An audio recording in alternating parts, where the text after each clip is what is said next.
What I'm going to do is I'm going to show you how to get the impossible appointment. Would you like to get Bill Gates on the telephone? Okay, the President of the United States. A couple of you not really that thrilled about that idea. Okay. Whoever it is, the impossible appointment, and by the time I'm done, you're going to go, yep, I can see why that guy can get anybody on the telephone. Anybody. I've had 60 Fortune 500 clients. These are the techniques that I used. They're hard-earned over a long career. And it's fun for the right kind of person. But I'm going to fill you with the right kind of energy and the right kind of attitude. So, I just upstaged myself. So, the whole objective of this session is to get around this guy right here, the notorious gatekeeper.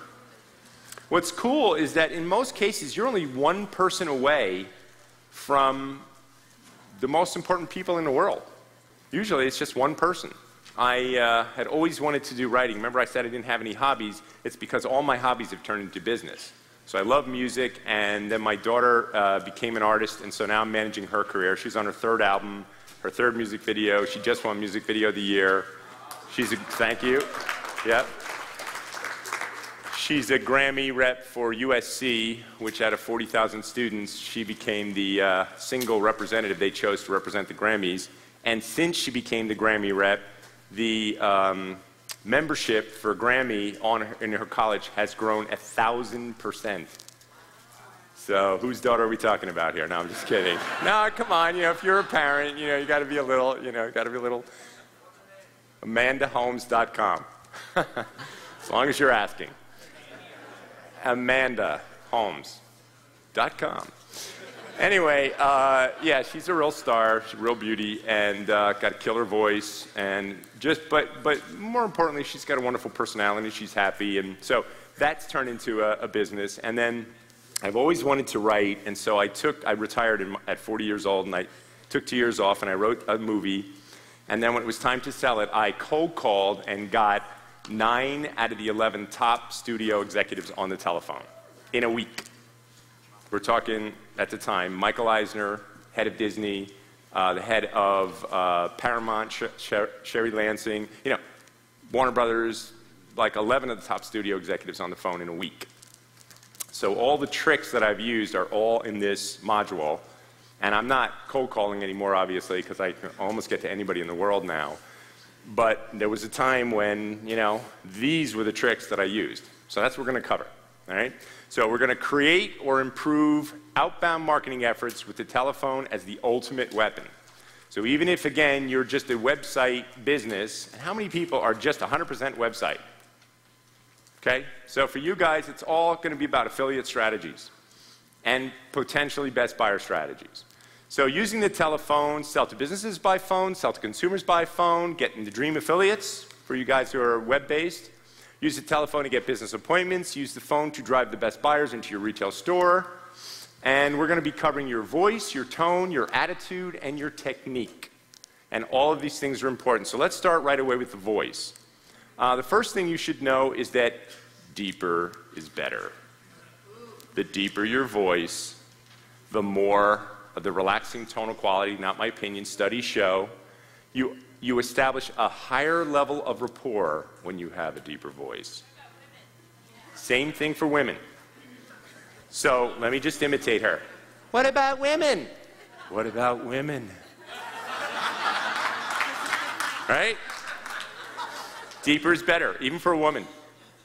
I used to have a vice president work for me, and she'd be like, it's this in the office. She'd get on the phone. Hi, this is Deborah. She dropped her voice a whole octave. So deeper is definitely better. And it establishes a higher level of credibility. And I have a deep voice, and I've had it since I'm like 14 years old. So when I was like 14 years old, I used to call in sick for myself, Calling, yeah, Chet Holmes will not be in for school today. He's not feeling well. And then one time the office person said, he's missed a lot of school. Does Mrs. Holmes work? Does Mrs. Holmes work? You mean my mom? I mean, I got caught, Kind of blew it there. Then they sent a person to the house to find out why I was missing so much school. So your tonality actually has 5 times more impact than the words that you use. And not consciously, but subconsciously, the prospect's subconscious picks up every subtle nuance of your tonality. Every subtle nuance. So Jeffrey, you're home, and the phone rings, and you answer it, hello, and the person goes, yes, good evening, is this Jeffrey Hall? What do you already know? Salesperson. Didn't say a word, right? Or the person says, and he's right away, yeah. You know, he's like ready to brush you off in 5 seconds. He can already tell it's a salesperson. Or the voice says, yeah, good evening, is this Jeffrey Hall? And you go, yeah. You know, it's the police, obviously. You know, right? His kid got in a car accident, something's wrong, you know. So the tonality of your voice, and again, consciously he's not saying, wow, this guy sounds important, but subconsciously it's 5 times, go back to the graph, 5 times more impact on him than the words I'm actually using. So you need to understand that to have authority, you end on the down note. So to, you know, good evening, is this Jeffrey Hall? Good evening, is this Jeffrey Hall? You see the difference? When you go up like this at the end, you sound like a salesperson. And the one that kills me is this Jeffrey Hall? Yeah. How you doing today? I tell my salespeople, don't ask people how you're doing today, because you sound like a salesperson. I never say to anybody, and when I was cold calling and trying to get, you know, get Michael Eisner on the telephone, when he got on the phone, I go, how are you doing today? Yeah, Michael, hi, this is Chet Holmes. Right to business. I want him to feel the authority of that thing in the first 5 seconds. So all of you salespeople, will you please stop saying, how are you doing today? Just drop it from your vocabulary. That's as bad as, thank you for your business, or thank you for your time. Okay? Ending on the up note tells them you're a salesperson. Practice sounding like a newscaster. They are trained to have authority. Mr. Jones, Hugh Downs. Okay, so who wants to practice this with me? Somebody volunteer, okay? Right there, the gentleman, easy to get to. Okay, so what I want you to say is, Chet Holmes, asking me the question, and then give me your name. And I want you to sound like a newscaster. Chet Holmes, Jay Mangrum. Really good. I did not expect that deep voice to come out of you. Let's hear what you really talk like.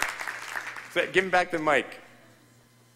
Just hear your normal voice. This is my actual voice, Chad. Wow, what a difference, right? That was great. Anybody else? Let's get a woman. Get a woman right here in the front. Just taking the ones that are easy to get to. Chet Holmes, Brenda Fonner. Very good, right?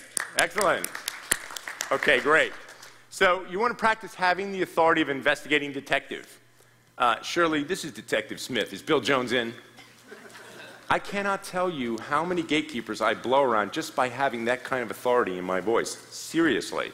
Now, I will tell you, just so you don't get any stupid ideas, not to actually say you're a detective. Because that's called impersonating a police officer, and you can get in a lot of trouble for it. Although when I was younger and didn't know that, I have to admit, might have used it a few times. Only to get information. When I was in the personnel business, you couldn't get the name of the personnel director. So you're cold calling these big companies and you say, yes, what's the name of your personnel director? And they go, is this an agency? Never lie. Yeah. And they go, I'm sorry, we don't have any openings. Click. And they train all the reception people, like CBS television, you're calling in there, right? They have, whatever, 200 operators. And they say, we don't have any openings. They have 40 openings that day, brand new ones. So they just hung up on you constantly, and they probably made a game of it and had fun with it. So when I was younger, again, before I knew that was illegal, and then somebody once told me it was, I used to call up and go, yeah, this is Sergeant John Wackton, New York City Police Department. We're running a special program right now, and I need to know the name of your personnel director. Uh-huh, that would be Mary Johnson. Would you like her direct dial? Yes, I would. Thank you very much. Okay, we'll be calling her later. Click, and I'm going to hang up. And I would do like 100 of those to get the names, and then I would call in later and just ask for Mary Johnson, and I go right around the first line of scrimmage, right? In the personnel business, you have 3 lines of scrimmage. You have the front-end reception, then you have the receptionist for the department, then you have her personal assistant. So you had to be like so clever, and you're going to see all the stuff I developed just to get around all those people. So the first 10 seconds make the difference between success and failure, and confidence is key. A tone of recognition is also very strong. So if you say, and again, this is subtle. So if I go, again, I'll pick Jeffrey just because he's the only one I can read his name badge. And it's, if I go like this, Jeffrey Hall, Chet Holmes. Doesn't it sound like I know him? It's subtle, guys, but in his subconscious, it says I know him. Even if he doesn't know me, as compared to, Jeffrey Hall, hi, this is Chet Holmes. That sounds like there's more to come because I haven't explained who I am.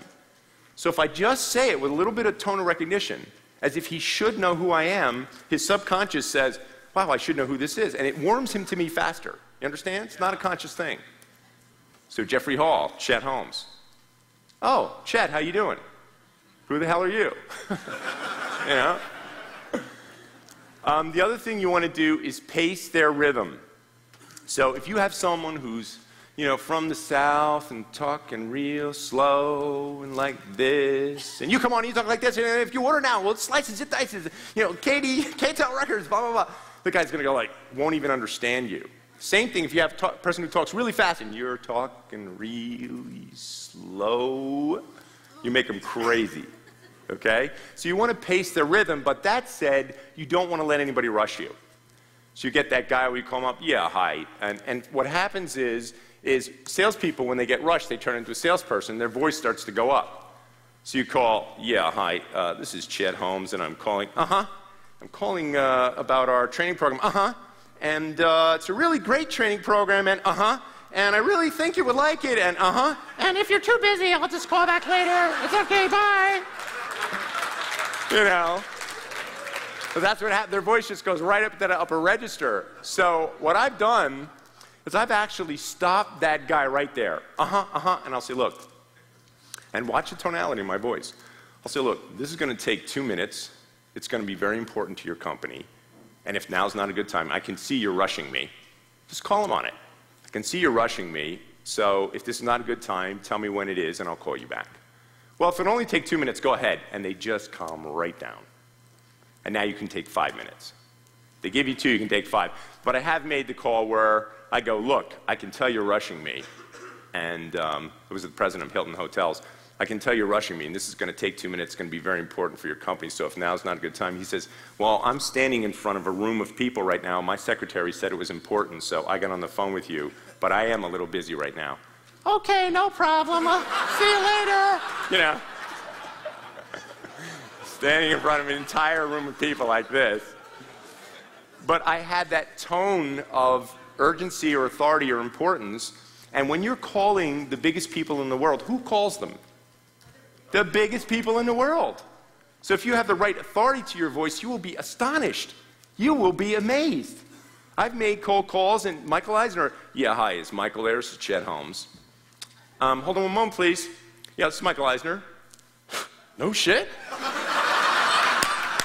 I mean, just like that. It's like, are you kidding me? I thought it would take at least 3 months to get you on the telephone. Kind of blew it from there, Went downhill after that, Or better, no shit, So don't let them rush you. Call them on it. And again, I told you over the last couple days, we have a lot of people calling in, and our biggest challenge is get that busy guy to shut up and listen to us. So we've got all these pieces of the script that are designed just to stop that guy from trying to rush us. So your attitude is really important, right? Because they're going to read it on you no matter what you're saying. You understand that? Yes. They will hear your confidence or your lack of it. So you got to be really confident when you get that person on the phone, because if you're not, they're going to hear it. And the main attitude you need to have when you wrap your hand around the neck of that phone and pull it up to your face is, I'm going to get what I want to get.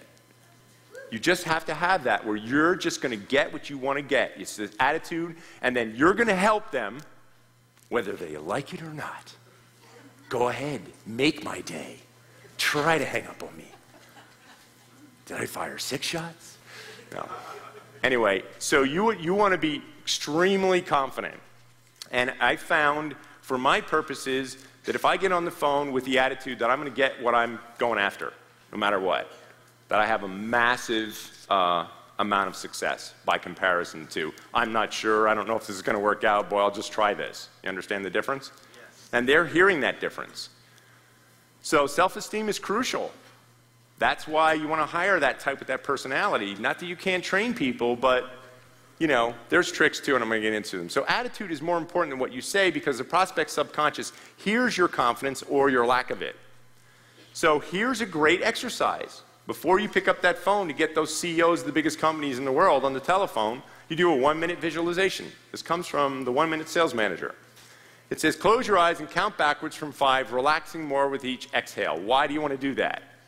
Because as you relax, what happens is your brain waves slow down.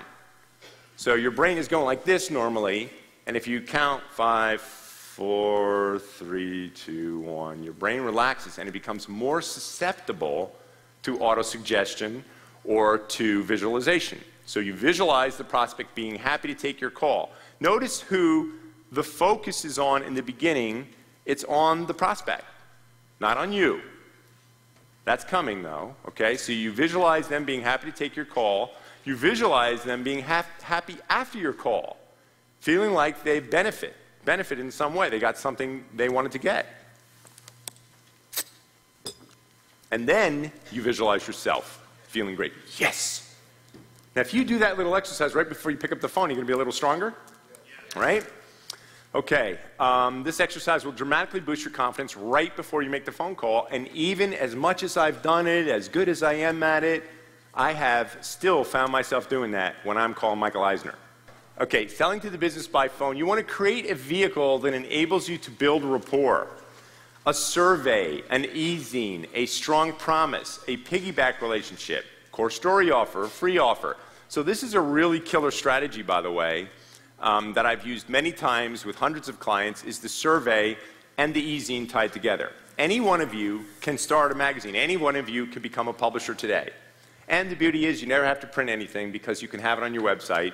And let's pick somebody here. What's your business? Let's get a mic up here. What business are you in? Labels, primarily. Okay, so you're in labels, right? And who do you normally sell to? What Small level? businesses to mid-sized companies who have products. Level of executive? Either the owner or the purchaser, generally. Okay, so let's see. And what's the broader term of what you do?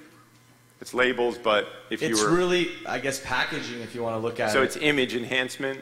Absolutely, because we even do their boxes in addition. Those are add-ons. Yeah, so it could be a total... Total product package. Right. So you start something like Upgrade Your Image magazine. Just throwing out ideas, just to give you guys the idea. So he starts something that's called Upgrade Your Image magazine with Upgrade Your Image magazine. And you could sit down. And I just needed to get some fodder to work with here. So he calls up his potential clients. He says, yeah, I'm with Upgrade Your Image magazine, and we're doing our annual survey. And let's say that, I'm sorry, your name again? Oh, Eddie Torp. Eddie, sorry. So Eddie's got maybe, how many salespeople do you have? I actually have 5 after watching the session here. Okay, great. So he has 5 salespeople, and he's going to put those 5 salespeople to go and survey, let's say, 500 customers. And so over the course of several months, if you have 5 people working on it, plus the back end and what you develop, it could conceivably be said that you're going to spend $25,000 in manpower in this survey. So you want to be able to say to this person, yeah, hi, I'm with Up Your Image. That wasn't what I called it the first time, was it? Upgrade Your Image. I'm with Upgrade Your Image magazine, and that's a terrible name, but you know. So if you called from Upgrade Your Image magazine, and we're doing our annual survey, and I'm going to ask you a couple of quick questions about the total image of your company. And the results of the survey should yield some pretty fantastic information that will help you improve your business. And it's going to cost us $25,000 to conduct this survey. If you just answer 3 or 4 questions for us, then I'll be happy to give you the results of the survey for nothing. Guys, write that down. Seriously. If this is, every one of you could use this as a way to build a little rapport with a client. So I'm calling from XYZ magazine, and we're doing a survey that will help companies do what, right? Their company do something, help companies upgrade their image. And this is the structure of the opening salvo. And the survey is going to cost about $25,000 to conduct, or if you're a bigger company, it could cost a hell of a lot more if you put more people on it. And as a result of the survey, if you participate and you answer just 3 questions, 5 questions, whatever the questions are, and if you participate in the survey, I'm going to give you the results of the survey, no charge. That sounds like you're going to charge everybody else for it, which you may or may not. That's up to you, because if you get really good data, you probably could sell it. So, and all you have to do is answer 3 questions. And usually the answer you will get, 7 out of 10 times, is, what's the questions? Let me hear them. What are they? 3 questions. What are they? Okay? So then in his case, he would say, all right, our first question has to do with total packaging. When you send out a product to a client, does it completely contain image? Like everything from the box to the label to the internal contents, the way it's packaged, is it a complete and total image that you're representing when you come across that client? No. You know, you're going to get answers like that where they have no idea. And I'm just making that question up, but it's not a bad one, right? So you want 2 or 3 other questions like that, and then at the end of the question you say, okay, that's great, and you know, as a way to thank you, I'm going to get you that survey information, but also we have a free report on how you could upgrade your image, because it sounds like you could really use that. Would you be interested in that? Yeah, okay.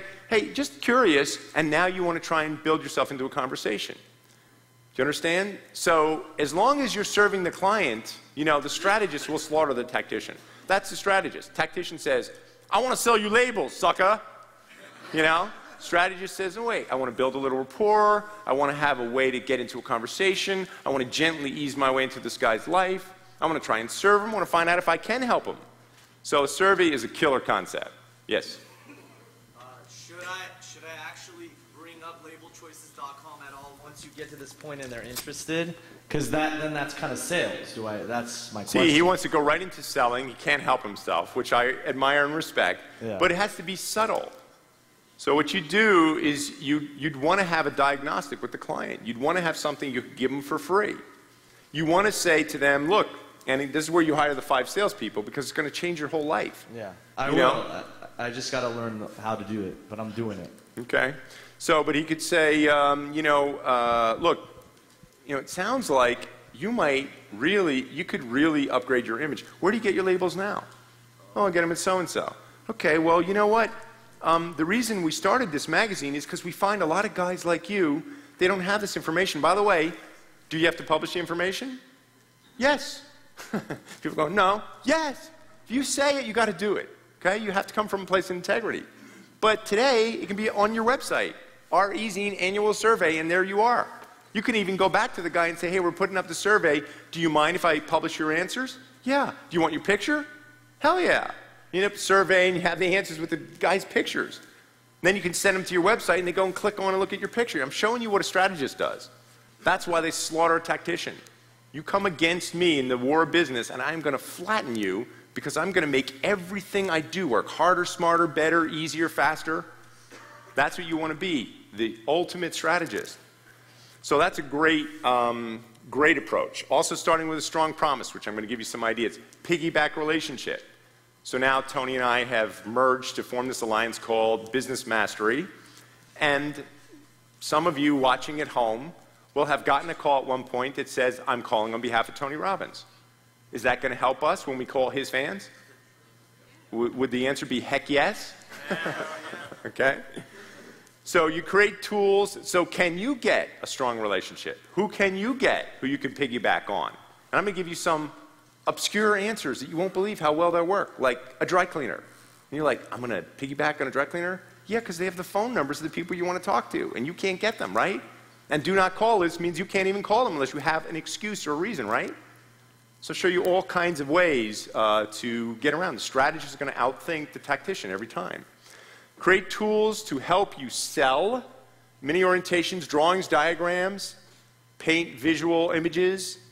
So let's see, who's on that call with me and the president of CBS? Is it Andy in here? No, he isn't in here. So I was on the phone this past week, right before coming to this, with the president of CBS, and I had this guy drawing pictures. This is after I engaged him, but I said, let me show you, would you like to learn right now in this conversation how to double, possibly triple or quadruple your appointment setting? Yeah. Okay, got a piece of paper? Do this. Pretend we're on the phone. Piece of paper, everybody? Okay, draw a pyramid. Pretend we're on the phone. What I want you to do is draw a line dissecting through about the top 3% of that pyramid. Just draw a little line dissecting through the top percentage of that pyramid. And next to that 3%, I want you to write buying now. What that pyramid represents, I won't give you his name because there's like 6 different presidents of 6 different divisions, and just to protect the guy, but he's one of the presidents of one of the divisions involved in sales, obviously. And I said, so that pyramid represents the people who have the potential to buy advertising, but you're only going to have about 3% who at any given time, if you called 100 companies, you're only going to have 3 that would even be, you know, in the buying now category. Would you agree with that? He goes, yeah, it's probably not even that high. I go, and then you have another 7%. Draw and 7%. And next to that, write open to it. That doesn't mean they're open to it right now. That doesn't mean there's going to be any urgency to it. That doesn't mean even if they're interested in advertising that they're going to do it with you. It just means that this is your potential market, right? Right. Okay, now I want you to take the last, you got 90% of your pyramid left, right? Do this with me, because then I want to look at your papers and see how similar they are. Now I want you to take that last 90%, I want you to draw 2 more lines forming 3 about equal chunks. Okay, you guys know where I'm going with this, right? Because I taught this, whatever, 9 days ago. Feels like that long ago, doesn't it? Okay, so hold them up. Let me see what you drew. Interesting. Okay. All right. Almost everybody drew almost the same thing. So he did too, and I walked him right through it. So what do you have like that? What do you have that you can say, you know what, to illustrate my point, draw a square. Now put a line between it and draw a line this way. In the left box, I want you to write blah, blah, blah. In the right box, I want you to write so-and-so. And I did this even when I was a Cub salesperson. Trying to explain stuff, I would have people draw a tic-tac-toe board. You know, and they do it. And so you've got all their senses involved. Telephone can be an awesome weapon. I used to take our brochure and I used to sell, and this is like I was brand new advertising sales rep. And I would take our readership study and I would send an appointment to take them through a mini seminar. This is like early Chet stuff. You know, I'm like 23. Cold calling, Manhattan. I got a job selling advertising. And I would say, I'm going to take you through a mini seminar. We'd set the appointment for it, and I would send it and say, hold until meeting, not necessary to open. And is the average person going to bother if you say that? Hell no, I'm getting on the phone with the guy. So you could even send like a mini thing you want them to page through. They won't look through it in advance. And then I would take them through it. Endorsement from somebody they respect. Selling to consumer by phone, you must master tonality. You know, Jeffrey Hall, how are you today? Salesperson. You never want to sound like a salesperson.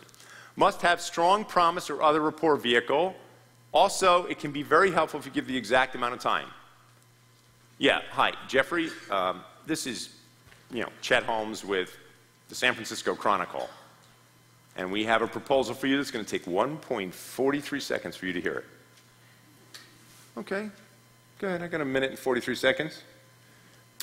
It's a really good way to get someone to give you the time, and then if they give you that time and you can engage them, you get even more time. But if the whole time they're like this, because you started with, Jeffrey Hall, good evening. Chet Holmes, how are you tonight? Went to San Francisco Chronicle. Click. Hello? You know, gone.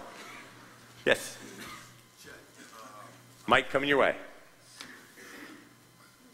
Hi, Chet. I got a question for you in reference to, I don't have a problem, I've done thousands of phone calls, but do you these days leave a message when you can't? I'm coming to that. Obviously, voicemail is a huge factor, right? So anyone who's going to master the telephone has got to master how to use voicemail instead of how to lose from voicemail, right? So that's covered. That is covered. Can you get them involved by asking a series of questions? Have endorsement from someone they respect. Boy, I said that like 5 times. I guess that must be important. Give something free. So elements. You must get their attention quickly. A voice of authority is the way to go. Use their name, especially with a tone of recognition in it. Something intriguing, a story or reason why you're calling, but something that engages them. And then you want to unfold the information in an interesting way. Maintaining authority, very important. And you want to have a hard close. Again, we'll get into more later. So, when you don't know them, write a script with a super sincere and friendly opening. Ms. Jones, you've probably never gotten a call like this before. This is your opening salvo. Imagine, right? We'll go back to Jeffrey here. Poor Jeffrey, I'm picking on him. But, yeah, hi, Jeffrey. You probably have never gotten a call like this before. Are you interested? I'm just right there. I'm just saying, like, from a curiosity standpoint, you answer the phone, and somebody starts off like that. You're like, cool. Tell me more, right? So you just want to start with something intriguing, and then you say, we're building a database of our ideal clients, and we will give you a free dinner if you're in our target market. And now pitch the store or the restaurant. I'll just use the restaurant as an example. We're a 5-star gourmet restaurant. We're 5 minutes from your house. We're with such and such. Have you heard of us? Say he says no. Okay. I'm going to ask you 2 questions, and if you fit those, I'll give you free dinner. What's your natural reaction? Sure. Okay, sure. Or what's the question? Okay, so Jeffrey, how many times a week would you say you eat out? 5. Okay, and notice how he already is angling for that free dinner. He said 5. Okay, and do you entertain a lot? Yes. Yes, you do? Okay, then Jeffrey, you're the kind of person we'd like to have at a restaurant. So what I'd like to do is I'd like to buy you a free dinner. And we're going to treat you like a king. You've never been treated as good as you would be treated at our restaurant. Okay, did I get him? Do I get him? I got to get his phone number somehow, and I'll show you ways to do that, right? Target by neighborhood. Well, you can cold call, but you know there's the do not disturb, do not call list, which I'm on in every way, shape, and form, including on my cell phone. So, you can get like fined $250,000. I mean, I'm telling you, don't mess with that. So you have to have a way to call them. Who has the telephone numbers of your buyers in your neighborhood? The local dry cleaner, the car dealer. You could literally go into a dry cleaner and introduce yourself and say, hey, I'm with such and such restaurant. Have you ever had dinner there? No? Oh, well, let me buy you dinner there. You pass it over, free dinner. And you say, you know what? We're looking to make offers and give free dinners away we're going to work probably only with 1 or 2 dry cleaners in the area, but do you think some of your clients would enjoy getting a free dinner? Oh, yeah. Yeah, they might do that. And in fact, we'll give the dinner on your behalf. And you know how much this is going to cost you? Not a penny. How would you like us to give dinners away to some of your clients without it costing you a penny? And every time we give one of those dinners away, I'm going to give you one. So by the time I'm done, you might have 50, 60, 100 free dinners, which means you will never pay for dinner again. Would it be worth it? Because the hard cost on a dinner for a restaurant is like $4. Right? And if you can target people in an upscale neighborhood with an upscale dry cleaner, and now the guy says, yeah, that sounds good. Say, great. All I need is the information of what people that you think would like to get a free dinner. Oh, great, everybody. Okay, great. Then can I, how do we get that? Do you have that in Excel or, And next thing you know, you're getting it. Don't go, great, give me the phone numbers of everybody. You know what I mean? You got to be subtle about this. You don't want to get them nervous. And then if you have to, you show them your script. That you're going to give them a free dinner. And you say, look, I'm calling on behalf of XYZ. I mean, my dry cleaner's got my phone number. You can't get my phone number. Like, it's nowhere to be found. 7 people have my phone number. My family, my secretary, a couple key executives, that's it. Who's my dry cleaner, he said. But that's my point. So you can go to a dry cleaner and you end up reaching, Tony Robbins' house. Hi, how you doing? Yeah, hi, is this Sage? We'd like to buy you a free dinner. Oh, how nice, So I'm just giving you ideas. You go to a car dealership, same thing. Anybody who buys a car, they give all their information to the car dealership. How'd you like to go to the owner of a car dealership and give him 50 free dinners? I'm just giving you ideas. The other thing you can do is you can go to zapdata.com, and if you're looking for best neighborhood strategy or looking to reach high-end, wealthy people, You know, the majority of wealth in this country is created, I think, first by real estate and second by the business. So business owners are the wealthiest people in the country. Now it says the majority of wealth is created by real estate, but what that means is that most people own a house and that becomes their biggest asset. So that's the majority of wealth is owned in their real estate. But you can call up a CEO of a company and use that same exact script, even if you're B2C, even if you're selling condos in Mexico. You can call up owners of companies, call up and say, you know, use that same approach. What can you offer them? That'll be interesting and exciting. If you do this, I'm going to give you this. In fact, you give away the free dinners. What if you called them up and said, we'd like to buy you dinner if you answer just 2 questions? You know, and now you're into some dialogue. So let's do an outline of it. Write a cold call script to invite your best buyers to try your establishment. Just rough out some ideas. Pause the video now and proceed with the workshop.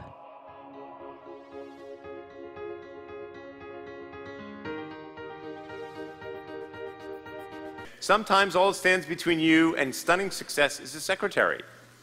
So just how skilled do you want to be to get around him or her? Okay, this is detailed, but it can be very effective if you watch it once a week during the upgrade period. So what I mean by that is I will role play when I lead sales meetings for clients. I'll role play with the salesperson. And I'll get on and you hate cold calling, right? Who's a salesperson right in the front 2 rows here? Just get right here. Okay, so I get on the phone, and let's say I'm the gatekeeper, and you want to try and get around me to get to Bill Johnson, my boss. Bill Johnson's office, can I help you? Yes, may I please speak with Bill Johnson? This is Adam Klein. Who is this? Adam Klein. Have you had my training, by the way? No. Okay, because that was a good opening. Sorry, you'll see why in a minute. Yeah, Adam, what's this call in reference to? I have some information I need to share with him. What that information be? Well, it's kind of... So now he's pitching the gatekeeper, yeah. Right? Okay, I'm going to show you how that never has to happen. Take that mic from him. Thank you. Okay, so, but what happens is you're going to learn this training, and then you're going to get on the phone and you're going to try to do some of this stuff, and then I'm going to come back and work with you a week later. After you watch this training, I'm going to come back with you a week later, and the conversation will be almost identical to what you just heard. And I'll say, and I've done this 100 times, right? I'll say, did you watch the video? Yeah. How many times? Because you need to see this thing, like if you're cold calling and you're trying to get top executives on the phone, do 3 hours of it, watch the video at lunchtime. The edited version of this, by the way, would be like 35 minutes. No workshops or anything. Very quick. Watch it at lunch, then watch it in the evening. If you do that 5 days in a row, by the end of the week, you will be the master of getting people on the telephone, especially if you're doing it while you're trying it. You understand? Right? So here we go. It's all about the one with the most control. He lost control. He tried to have control, but he lost control very early on. So first rule, you must always lead. And by the way, that's in selling. If you are following, you will never close. It's like I learned that in the furniture store days. If you're following that client around and they're leading and you're following them, you're never going to make a sale. So it was like a contest to see where you could go, dining room sets are right this way, and you take over. And now you're leading. And it was like this big contest because the trainer there told me, he said, you're following, you're never gonna close. And he was right. So, hello, is Bill Smith there? Gatekeeper. Who's calling? This is Bart Jones. Gatekeeper. What is this call in reference to? I'm calling to talk about my product. I see. Who is in charge of this conversation? Gatekeeper. Totally the gatekeeper, right? Okay. So, hello, this is Bart Jones, is Bill Smith in. So what Adam did is he gave his name. So you already took away the first question that the gatekeeper can ask, understand? Who's calling? So she can't ask who's calling, I should have said. So, no, I'm sorry, he's not in. Who am I speaking to? His assistant? Did I ask her position? No, I asked her name. Who is this? So, what's your name? Shirley. Great, Shirley. When will Bill be in? He'll be back Tuesday of next week.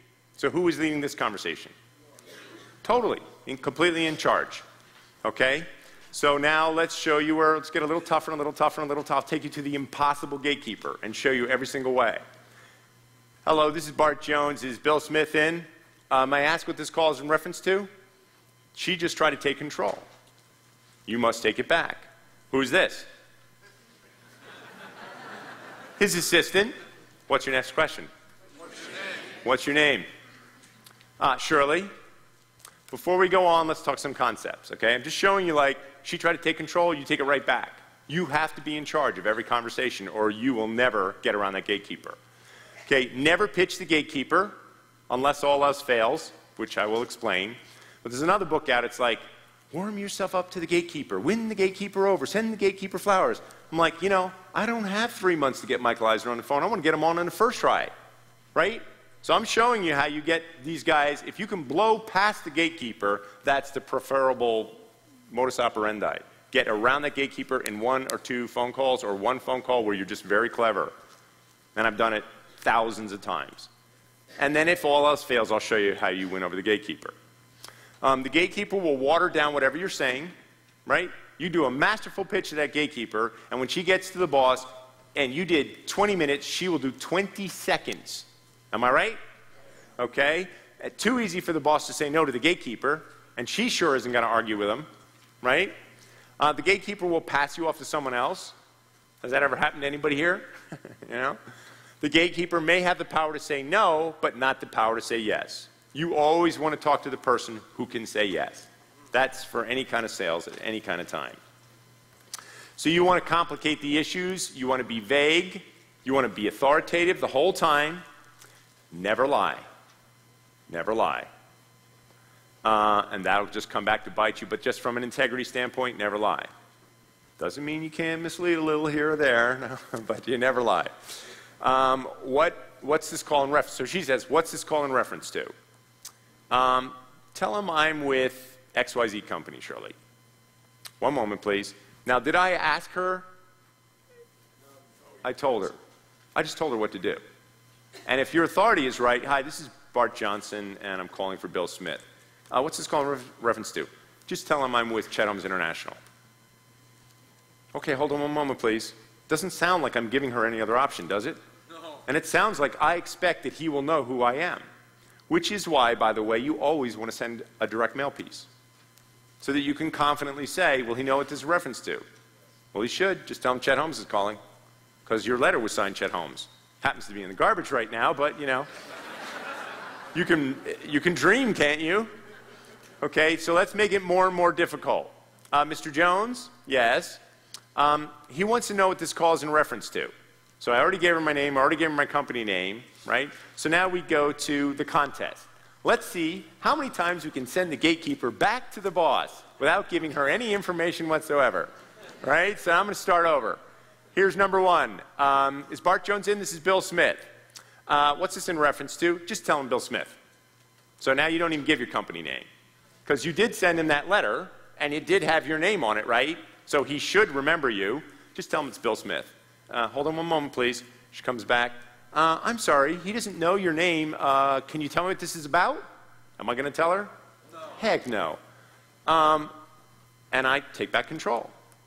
Who's this? This is, I skipped that part, right? This is Shirley.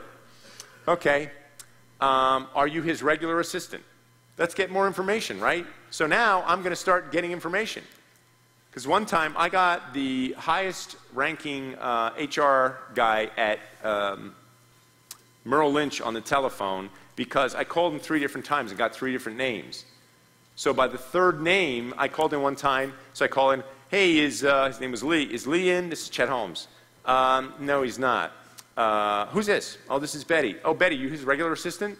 No, I'm not. I said, who's his regular assistant? As if, I thought you were. You know, and it's just all in the tonality. Hey, well, that would be Nancy. Oh, okay, great. So I call up and I go, hey, Nancy? No. Betty? No. Who's this? Well, this is Rebecca. Oh, Rebecca, I thought, oh, what are you? And he goes, I'm the relief receptionist. So another time I call and I go, Nancy? No. Betty? No. Rebecca? Yes. How you doing? It's Chet. Is Lee in? Hold on one moment, please. Lee, it's Chet. Who's Chet? I don't know. Sounds like he knows you. He knew who I was, and he knows who all the other people are here. It sounds like he knows you. And bam, this guy came to the phone. Then I dropped into, yeah, hey, Lee, Chet Holmes. Right? Get more data, like I said. If she's the regular assistant, you keep going. Just tell him I'm with, so she's come back now, and she says, I'm sorry, he didn't recognize your name. Can you tell me what this is about? Oh, you told him Bart Smith, right? Yeah. Oh, you know what? Tell him I'm with Chet Holmes International. That should do it. Oh, okay. Did I ask her? No, I told her again. Okay? Important note, don't ask her, tell her. I've had easier luck getting the CEOs of the biggest companies in the world on the phone because the authority thing works so strong, right? I'm sorry, he doesn't know Chet Holmes International. What's this in reference to? You told him? You told him Bart Smith? From Chet Holmes International? Yeah. Huh. Okay, well, tell him this is in reference to the correspondence sent to him on February 15th. That should jog his memory. Sure, well. All right, one moment, please.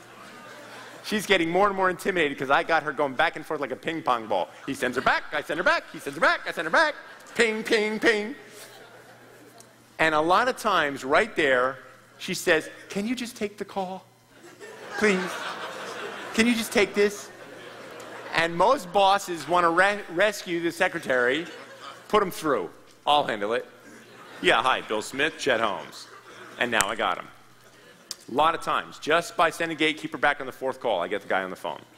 Okay? If you can send the gatekeeper back 3 or 4 times, the boss will usually pick up the telephone. But not everyone. I'd send that secretary back 4 times and grow annoyed. You told him this, you told him that, you told him this? Oh, you know what? Tell him it's in reference to the correspondence. That sounds like something bigger than a letter, doesn't it? So I call it correspondence, not a letter. It's in reference to the correspondence. Phi Beta Kappa. Making up stuff now. A great tip to get executives on the phone. Hello, this is Chet Holmes. This is really cool. I have gotten so many top executives on the phone with this exact tip. I call in. I go, yeah, hi, this is Chet Holmes. Is Alan there?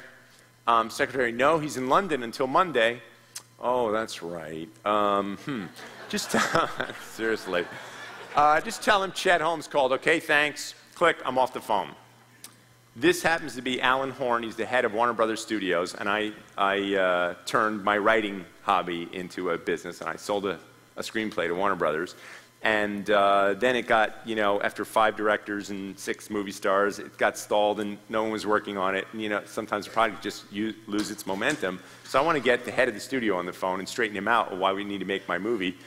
And this is exactly what happened. I call, oh, that's right, okay, right. Well, I'll tell you what, I'll call him back. I'm impossible to get a hold of. Click. So picture you're Alan Horn, you're the head of Warner Brothers. You come back, your messages are from Bruce Willis, you know, you got Julia Roberts, you know, and you're going through this, and you come to this one, Chet Holmes, and you go, Chet Holmes, no phone number, no information. You go to your secretary, you say, who's this guy, Chet Holmes? She goes, I don't know, it sounded like he knew you. Well, whoever he is will call back, and he throws it away. 9 hours later in his life, he's already taken another 400 phone calls, answered 17 emails, had, you know, 4 studio meetings worth $10 billion each. And at 6 o'clock that night, I call back, and I go, yeah, hi, it's Chet Holmes. Is Alan there? And she puts me on hold. I'm waiting. Picture what's going on there. She goes to him. She goes, it's Chet Holmes. She knows she remembers it, but she doesn't remember why now. He knows the name, but he doesn't remember why. And he says to her, who's that? I don't know, it is familiar. Okay, well, I don't want to ask him who it is because we'll look stupid, so tell him I'll be right with him. And so I'm on the phone, right, waiting, long time, 35 seconds, 40 seconds, she comes back on, Mr. Horn will be with you in a moment. I go, no shit.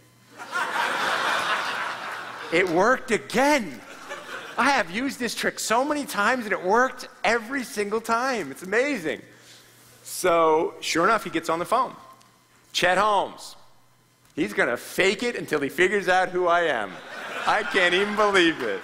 Totally true story, by the way. He probably would remember because I ended up being a real royal pain in his ass after this. So I go, I have the best movie you've never made. And the good news is you already own it. What's this about? And you can hear the impatience coming up in this guy's voice, right? So I repeat myself, trying not to go, I have the best movie you've ever made. You know, I have the best movie you've never made, and the good news is you already own it. He said, if this is about making a movie, then you're like 3 levels higher than you need to be. And I go, well, look, you know, I know that you want to make more movies that are interesting to teens but cross over the whole family. Is that right? He says, yes, it is. And I go, okay, well, that's what I have, and it's a fantastic movie. It'll make hundreds of millions of dollars, and you already own it. And it's been installed there, and I would like to get it started. You want to hear the log line? That, in movie business, that means the short description. So he goes, no, you got to talk to somebody. I say, look, I'm already on the phone with you. I interrupted him, took control. I said, I'm already on the phone with you. We're already talking. You're here to make movies that make money. Am I right? Yeah. You want to do crossover movies, right? I said, we're already on the phone. Let me do the log line. Okay, go ahead. And that weekend, every top executive at Warner Bros. Was reading my script again after it had stalled for 4 years. So the biggest of the biggest, using this exact little trick I've gotten, you know, head of Warner Brothers, chairman of Wells Fargo. I already told you the Hilton Hotel story. So now what happens when you get that high executive on the telephone? It's a contest, and here's the rule. The one with the most passion wins. That guy was trying to brush me off from the second he understood who I was. And I was not going to be brushed off. So what's easier to sell? And education is easier to sell. So again, we've talked about this, but remember how I said in the module on training that all this stuff starts to work together. It's like a system, right? So I want to reiterate it. Plus, when you have somebody that you want to train to get around the gatekeeper and you give them this DVD, I don't want to leave out stuff that's pivotal to this particular part of it, so I'm going to repeat things I've already said, plus repetition is the mother of skill, right? So an education that is easier to sell than anything else. It still has to be sold, but it's easier. And usually you can get a higher level of buyer by selling an education. We have a graphics firm we're working with right now, and basically they want to reach the Marcom directors, and so we've got this thing on, you know, the 5 deadliest sins of communication in the new millennium. Write that one down, Lou. Actually, better. That's a better title than the one they're using. The 5 deadly sins of communication in the new millennium. Woo! That's strong. We have to come up with them, but, you know.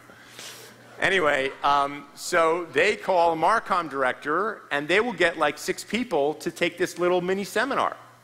And the part of the structure of their core story will go into those 5 things. And then at some point it'll say, so what you really want is you want a company that understands all this, and you want a company that provides all these services, and let me tell you the 5 things you should look for in a graphic design firm, whether you work with us or not. Let me tell you what the 5 things you should look for, and now you're pitching yourself without pitching yourself. You get it? How many people are getting this? Say aye. Aye. Who's still confused? Say aye. Aye. We still got a confused person. Well, we'll get into it, okay? Write down your questions. We'll Q&A. I got a tax reduction service. These guys can show you how to legally only pay 10% in taxes. And they start their core story with a page that shows where a judge went to the Supreme Court and got the Supreme Court to agree that it is your constitutional right to valiantly take every possible deduction you can. Because the first thing people are worried about is, oh, baloney. It's your constitutional right. So anyway, that's his core story because it's one of the problems he has. So now we're selling 21 tips to reduce taxes for $199, and he's got a self-funding growth strategy. You know, by the way, when we check him out a little more thoroughly, it might be one of the things we offer you. Because who here would like to only pay 10% in taxes? Right? We just had one of our guys he worked with last year who made $300,000. He only paid $7,000 in taxes for last year. $7,000 on 300. Totally legitimate. And he shows you how to put the burden of proof on them. How you put the burden of proof on the IRS. Cool stuff. Commercial roofing company we've already talked about. They used to call up and say, hi, I'd love to come talk to you about your roofing. Hi, I'd love to come talk to you about your roofing. Now they call the building owner and say, I want to show you the 5 most dangerous trends facing building owners. So, who should you be selling to? Who's your top decision maker? Who has the authority to say yes without checking with anyone else? That should take you less than 10 seconds to write that down. Pause the video now and proceed with the workshop.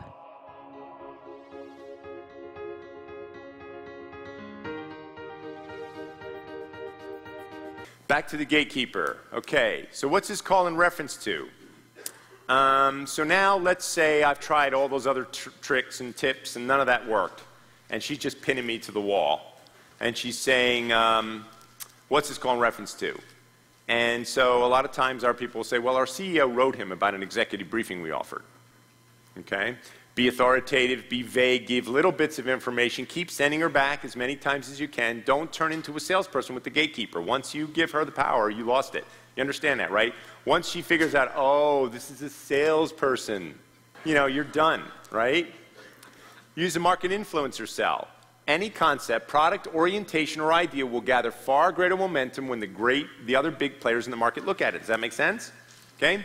Even if you have not actually gotten the biggest players on the phone, you can still use phrases like we're in touch with. Because when I went after the studios, I told you I got them all on the phone in the same week. That was on purpose. Because I threw them off of each other. I got everybody's name, phone numbers, and after one phone call, I had the assistant's name of every single one of them. So I was able to just throw that stuff around, and I got 9 of them on the phone in a week. So no one likes to be left out of a popular loop. So here's a market influencer cell. Gatekeeper, if you're going to get to Mr. Eisner, I'm going to need to know more information. So I'll tell you, while I'm doing all this, one of the guys I call was Edgar Bronfman. He had just bought Universal Pictures, right? And so I call, do my normal thing, and this woman just stops me cold. She goes, look, I've been Mr. Bronfman's assistant for 11 years. I know everybody who calls him. And I know I don't know you, and I know he doesn't know you. So if you want to talk to him, you're going to have to tell me what this is about. Oh.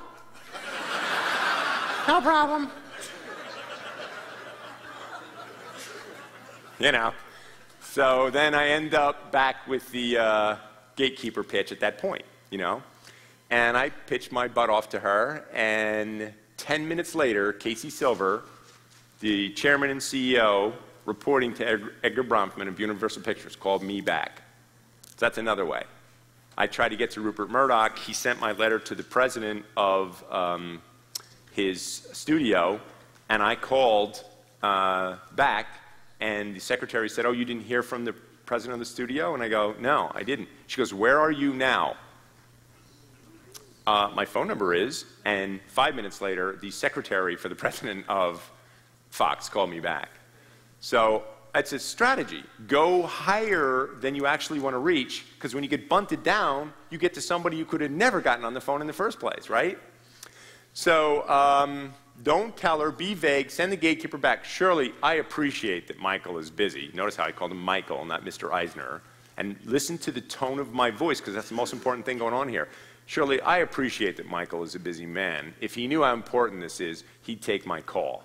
I'm already in touch with Sherry Lansing at Paramount, Alan Horn at Warner Brothers, John Calley at Sony Pictures. So tell Michael that I only need 2 minutes, and he won't regret taking the time. Now, I get Michael on. I got to fulfill that, right? I got to come on strong enough that he believes it was worth it. And actually, it almost doesn't matter what I say, as long as I don't lie. If he comes to the phone, that's my objective here, right? At this point, that's my strategic objective, get the guy on the telephone. So what's she going to do? What option does she have if I say all this? What's she going to do? She's going to go back to him, and she's going to name drop all those people, and he's going to come to the phone. That's how I got 9 out of 11 studios on the phone. Okay? Please send me information. Okay? So sending information is a last resort. Why? It will probably never be read anyway, so why bother? If it is read, they can make a decision without anyone to refute their thinking. The information can be delegated to somebody else who only has authority to say no. Look, Shirley, tell Bill that I'd have to send him 10 pages to explain what I can explain in a few minutes in a telephone conversation. I'd be happy to send the information after we talk, but I already sent the information and he didn't read it, so why is he going to read it this time, right? So I don't want to send him something he's not going to read anyway unless I talk to him in the first place. So just tell him it'll take far less work for both of us if he'll just talk to me. Go tell him that. Okay, you know. So when all else fails, you complicate the issues. For the gatekeeper who wants your life story, you tell it. That's what I did to Edgar Bronfman's assistant. I just overwhelmed her with stuff. And that's why Casey Silver called me back, because she saw it was over her head. And that's what the perception you want to give that gatekeeper. This is over your head, honey. You know, I'm not being sexist, because we've been using a woman all along, and I do call guys honey. but only guys I'm really close to. What are you thinking, honey? See, I got to prove it now, right? I said it. Actually, Shirley, other CEOs have been very grateful that they participated in this program. This program is seen by or is being seen by. That gives you the room to wiggle. It's being seen by or is being seen by, and then you name a bunch of them that you are going to be calling. Because when you call the first one, you haven't talked to any yet. It's all part of an ongoing effort to help companies like yours prosper.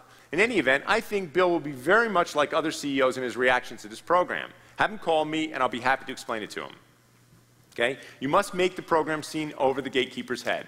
Here's the negative takeaway pitch. Now, Shirley, this program isn't for everyone. It's primarily targeted for CEOs who are still very active in an effort to take market share and grow their client loyalty. The most appreciative participants in this program are the more progressive and aggressive CEOs. We certainly don't want to waste our time, or his for that matter, if Bill isn't active in the business. Is Bill active in the business, Shirley? Oh, he certainly is. Okay, then I should probably talk to him. Put him through. I'm telling you, this stuff works.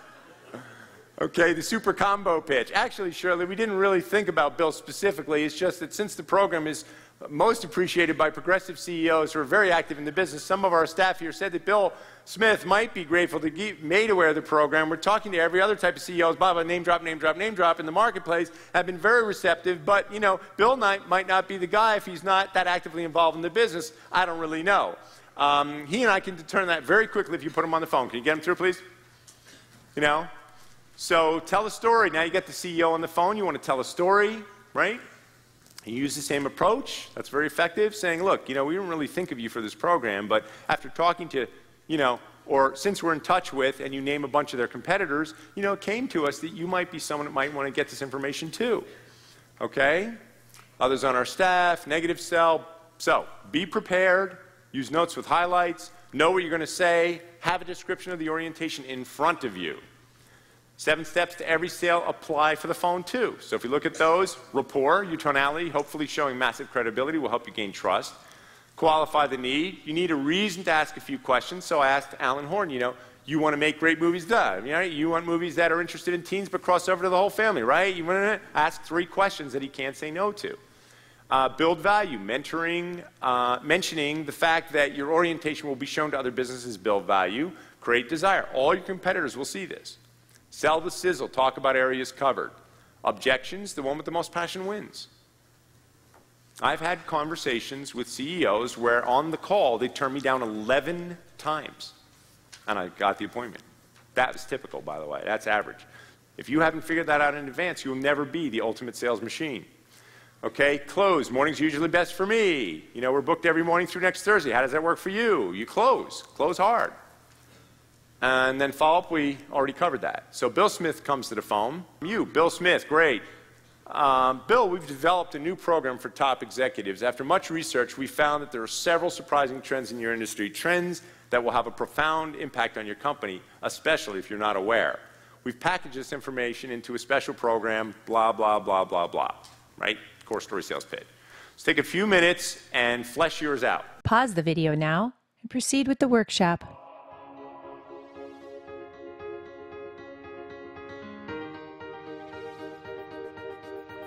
Thank you, ladies and gentlemen.